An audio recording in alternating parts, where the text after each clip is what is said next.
Namaskar and welcome to this session on LPG, that is liberalization, privatization and globalization approaches. In our previous sessions, we have seen that liberalization, privatization and globalization is happening and now has become order of the day. And no aspect or the institution or organization is exception to this. So also is the education. So under such circumstances, what are the alternatives? In our last session, we just stopped there and which we will be continuing now. గత ప్రజెంటేషన్స్లో మనం liberalisation, సరళీకరణ, ప్రైవేటీకరణ, అలాగే అంతర్జాతీయకరణ లేక ప్రపంచీకరణ అనే అంశాలు వివిధ రంగాల్ని ప్రభావితం చేశాయని, ప్రత్యేకించి 1996 తర్వాత భారతదేశం గ్యాట్స్కు సిగ్నేటరీ అయిన తర్వాత మనం కూడా ఆ మార్గంలో ప్రయాణిస్తున్నామని, మన దేశంలోని వివిధ సంస్థలు వ్యవస్థలు కూడా దానికి అతీతంగా ఉండలేవని, కాబట్టి దాంతో తగిన అవగాహన కలిగి ముందుకు పోవాల్సిన ఉందని మనం చూసాము. అయితే ఏంటి మన ముందున్న ఆల్టర్నేటివ్స్ అన్న అంశాన్ని ఈరోజు మనం పరిశీలిస్తాం. ఒక ముఖ్యమైన అంశము PPP, that is public private partnership model of education. విద్యకు సంబంధించి ప్రభుత్వం అలాగే ప్రైవేట్ వ్యక్తులు లేక సంస్థలు కూడా భాగస్వామ్యంతో, సహకారంతో ముందుకు కొనసాగడం ప్రస్తుతం అనుసరిస్తున్న ఉపయోగకరమైన, ఆచరించదగిన పద్ధతిగా భావించడం జరుగుతుంది. As you are aware about public-private partnership, PPP has become a slogan in new development strategies, particularly over the last couple of decades. 1990s, especially 2000 to up till now, these 2-3 decades, this LPG has become one of the important approach which we ought to follow. ప్రత్యేకించి 1990 తర్వాత 2000 దశకం, అలాగే ఇప్పుడు 2020 వరకు ఈ ప్రైవేటీకరణ, సరళీకరణ మరియు ప్రపంచీకరణ అనే ధోరణులు ముందుకు కొనసాగుతున్నాయి. కాబట్టి దాంతో మనం ముందుకు వెళ్ళాల్సింది. అందులో భాగంగా public private partnership model of education, that is it is projected as an innovative idea to tap private resources and to encourage the active participation of the private sector in national development. The main aim of this PPP is to tap the private resources and also share the public and private responsibilities and resources in order to provide effective educational services. విద్యారంగంలో ప్రభావవంతమైన సేవలు అందజేయడానికి, మెరుగైన విద్యను పిల్లలకు అందజేయడానికి private వ్యక్తులు లేక సంస్థలు దగ్గర ఉన్న వారు ముందుకు వచ్చినప్పుడు ఆ వనరులను వినియోగించుకొని, అలాగే ప్రభుత్వం తన దగ్గర ఉన్న వనరులను, సహకారాన్ని అందజేసి ఇద్దరి భాగస్వామ్యంతో మేలైన ప్రణాళికతో ముందుకు కొనసాగడం PPP, that is public private partnership యొక్క ముఖ్యమైన అంశం. Similarly, it is more forcefully advocated when public resources are projected to be inadequate to meet the needs, especially with regard to educational system or education sector and so also many other sectors.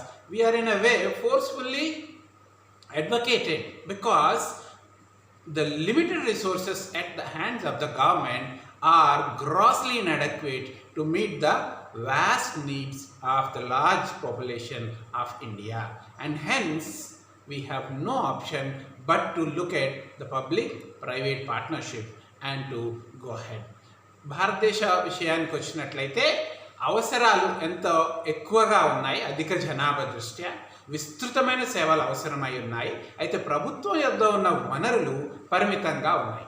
అలాంటి పరిస్థితుల్లో ఇంకా వేరే ఏ ఒక alternative లేక ఈ ఎల్పిజిని especially PPP మోడ్లో public private partnership, ప్రభుత్వం మరియు ప్రైవేట్ రంగాల యొక్క సహకారంతో ముందుకు కొనసాగించాలని నిర్ణయం తీసుకొని ప్రస్తుతం ముందుకు పోవడం జరుగుతుంది. Similarly, PPP is not limited in public sector companies, rather they are being extended to human development sectors such as education and health. Initially in 1990s, 96 up to 2000, when these LPG reforms has just started, it was mainly limited to public sector companies, either public and private partnership or giving away portion of the public sector shares or the partnership to the private investment and so on. So thus it was open to begin with, but now many of the sectors, which includes human development sectors such as education and health, are also open up and it's going on. And thus this is one of the important model. ప్రారంభంలో 1990 దశకం 2000 ఆ ప్రాంతంలో ప్రత్యేకించి ప్రభుత్వ రంగ సంస్థలలో కొంత భాగస్వామ్యాన్ని ప్రైవేట్ సంస్థలకి పెట్టుబడి పెట్టే విధంగా కానీ అలాగే వాటిని రన్ చేయడానికి కానీ అవకాశం ఇస్తూ ప్రారంభించినప్పటికీ ఆ తర్వాత కాలంలో వివిధ మానవ వికాసానికి సంబంధించిన అన్ని రంగాలలో కూడా ఈ యొక్క పీపీపీ మోడల్ను విస్తరించడం జరుగుతుందిగా మనం గమనించవచ్చు. ఇక అలాగే మరొక approach, what is another alternative available which we can say is a government aided private schools, which are popularly known as private aided schools. There are certain schools in education sector and institutions which are known as aided schools and aided institutions, which are basically established by private organizations. The government aided private school system, a system that is not being encouraged nowadays by any state government for financial and other reasons. These institutions originally established by either private individuals, NGOs or private service-oriented organizations. Later on, they have approached the government and government has extended with that intention of, though in those days we did not call that as PPPP, public-private partnership, was not the buzzword used then, but it was the aid given to the serving-oriented institutions and organizations in order to provide quality educational services. With that motto, they were just started, but unfortunately, recent trend is these educational institutions called aided schools and colleges were not encouraged by various governments and especially the governments of various states, including that of the Telangana and Andhra Pradesh, as our knowledge goes and experience goes. Reasons are varied, but the important thing to note here is, if really in true spirit, if you want to continue the PPP, there is a need to encourage these institutions because they have a vast experience starting 30, 50, 60 years, or some organizations are having 100 years of experience in running these institutions. They have infrastructure, and now what government support is limited by and large is to providing salaries and the annual maintenance grant. Now once you give the salary and annual maintenance grant, they are serving the public. If the government has to run such an institution on their own, at least another 50 to 70% additional expenditure they need to, especially infrastructure area, they have to invest. But without which, maybe some institutions have become commercialized. That you need to check out.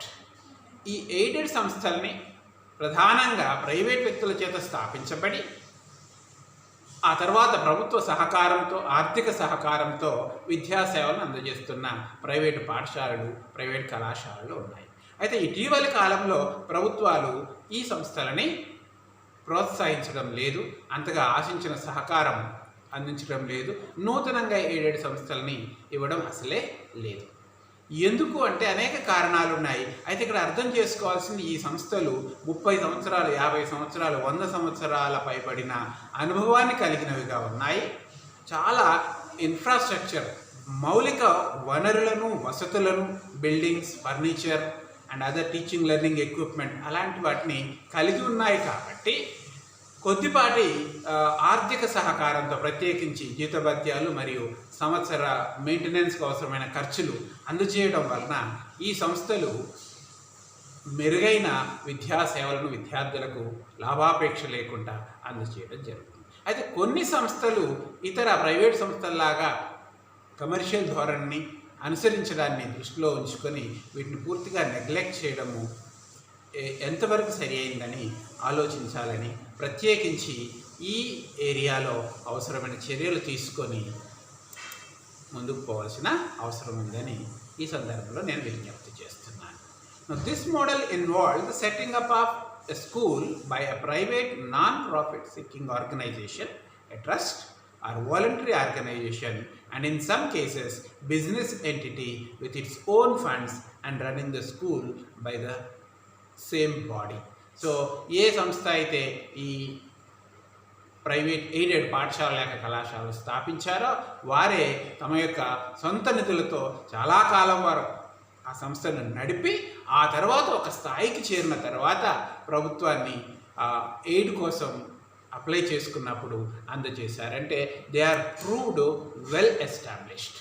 So that's one important reason why government has to reconsider their status or opinion on these aspects and take an appropriate decision so that the true spirit of PPP be continued in the form of aided schools and colleges, that is aided educational institutions. కాబట్టి ప్రభుత్వం పునరాలోచించి ఈ యొక్క ప్రభుత్వ ప్రజల యొక్క భాగస్వామ్యంతో నడిచే సంస్థల్ని ప్రోత్సహించాలన్న ధోరణికి అన్న విధానానికి మెరుగ్గా పనిచేస్తున్న ఎయిడెడ్ పాఠశాలని ప్రోత్సహించడం విషయం పునరాలోచించి తగిన నిర్ణయం తీసుకొని తగిన సహకారం ప్రోత్సాహం అందజేసి ముందుకు వెళ్ళాల్సిన అవసరం ఉందని ఈ సందర్భంలో నేను విజ్ఞప్తి చేస్తున్నాను. చివరిగా to conclude finally what can be done, how to go ahead from here. The government and its agencies such as the councils for professional education, bodies regulating school and higher education have to be vigilant regarding the functioning of the private sector and also check mindless privatization. So it is inevitable to privatize, inevitable to the globalized educational institutions and education sector, but with checks, balances and observing carefully, and there should be appropriate regulation, supervision, guidance and so on and so forth. So that's what can be done rather than thinking is it good, bad, shall we continue or not. We don't have that option. In a way we are forced at some juncture, particularly 1990s and 2000, and we opted for it and have to cope up and go ahead with it. మనము ఈ ప్రభుత్వ సంస్థలు ఎవరైతే వారికి అనుమతులు ఇస్తున్నారో privatisation విషయంలో globalisation సంబంధించిన అనుమతులు, అలాగే వాటిని పర్యవేక్షించాల్సిన బాధ్యత, అలాగే ఇన్స్పెక్షన్ లేక సూపర్విజన్ లాంటి అంశాలను తగిన విధంగా కొనసాగించి మెరుగైన విద్యా సేవలు అందజేయడానికి ఆ దిశగా ముందుకు కొనసాగేట్టు చూడాలి తప్ప ఇప్పుడు ప్రస్తుతం ఈ దశలో మనము అనుమతించాలా లేదా అన్న దశలో లేము. కాబట్టి already liberalisation, privatisation and globalisation start అయింది కాబట్టి వాటితో తగిన అవగాహన కలిగి సర్దుబాటు చేసుకొని గివెన్ దట్ స్టేటస్ మెరుగైన సేవలు ఎట్లా అందజేయాలన్న అంశాలను పరిశీలించాల్సిన దశలో మనం ఉన్నాం. The government and finally to conclude there are certain apprehensions regarding globalisation. As for instance, it would not create a level playing field and the Western world with their technological superiority may dominate the third world countries. ప్రత్యేకించి గ్లోబలైజేషన్కి సంబంధించిన with regard to globalisation there is one apprehension, may be western world with their technological and financial upper hand may overtake and there may not be created a healthy competition between the indigenous institutions and the Western or the overseas institutions. Of course, there are concerns, but now online courses and international students' movement mobility is there, which cannot be restricted.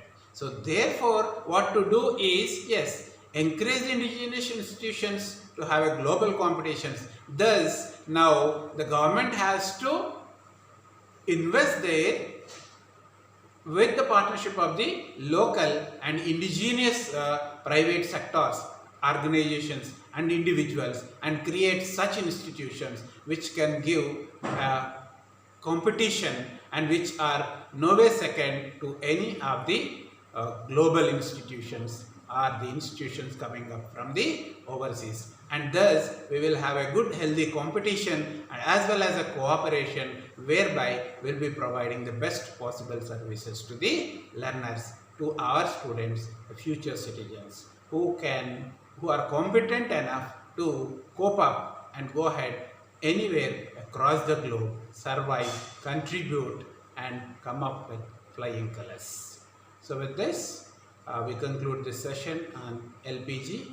Thank you. Thank you for watching. Don't forget to subscribe and also notification bell so that you will get the updates. Thank you.